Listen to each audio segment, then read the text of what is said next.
O, usapang Japanese tayo. May ichichika na naman ako sa inyo. Alam nyo ba bakit ang kikinis ng mga kutis ng mga Japanese? Yung tipong ang puti na nila, tapos mamula-mula pa, tapos ang lambot patignan ng kanilang mga balat. Ito ay dahil sa kadalasan nilang pag-uufuro. Ano nga ba yung ufuro? Yung ufuro, ito yung pagbabad sa bathtub sa pamamagitan ng mainit na tubig. Yes, tama, mainit na tubig. Pero hindi lang naman sa bathtub sila nagbababad. Mahilig din ang mga Japanese pumunta sa mga onsen. Ayun yung mga paliguan dito sa Japan na merong hot spring. Dahil nga ang mga Japanese, kinukonsider nila ang pag-uufuro ay para ma-obtain ang kanilang mga beauty at para makapagpagaling sa kanilang mga sakit. So ako ito, sinat ko na yung aking furo ng 45. Aba, mainit-init yan ha, ewan ko lang. Kung hindi ako maluto nito. Ano nga ba ang connection ng ufuro para maging makinis, maputi at mamula-mula ang balat? O sige, sasabihin ko sa inyo ano ang sekreto dito. Kadalasan, mahilig gumamit ng mga Nyokuzai or bath powder ang mga Japanese. At ang daming iba't ibang klase nito. So ako yung nilagay ko with skincare yan. O bago lahat, istroll ko muna kayo sa mini bathroom namin. O eto, meron kami nito. Akasuri towel ang tawag dito, panghilod. Abay, syempre alam nyo yan. Tapos kami, dalawang klase ang ginagamit naming shampoo and conditioner. Dove and yung H&S. Tapos itong Fino, kung bakit bagsak na bagsak ang aking buhok. And then meron din pala ako nito galing Pinas. And then meron din kami Cetaphil para sa facial wash. At ito, uso din to mga upuan nito dahil nakaupo maligo ang mga Japanese. O ayan na, nakita nyo na ang aming maliit na paliguan. O back to the topic na tayo kung bakit mapuputi at maikinis at mamula-mula ang mga Japanese. Ayan, puno na. At ipapakita ko sa inyo kung anong sikreto ng ufuro after magbabad. Yeah!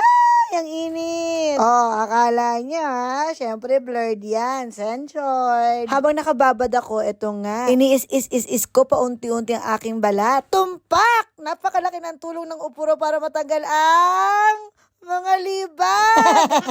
Huwag kayong ano dyan, too much yata ako hindi nag-ufuro. Kaya kung ano yung mga nakikita nyo, tama, mga libag yan. At kung araw-araw kayo nag-uufuro, malamang, kikinis at gaganda at lalambot ang inyong mga balat.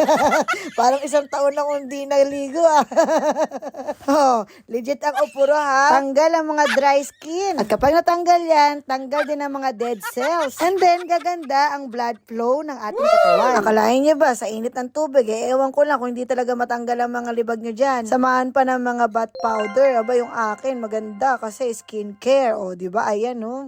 Lihiti mo. Talagang, ew. Nagulat ako pag angat ko. Bakit ang daming mga lumulutang-lutang? So now, alam nyo na sekreto ng mga Japanese. At kung wala kayong ufuro, maligo kayo araw-araw at maglibag kayo.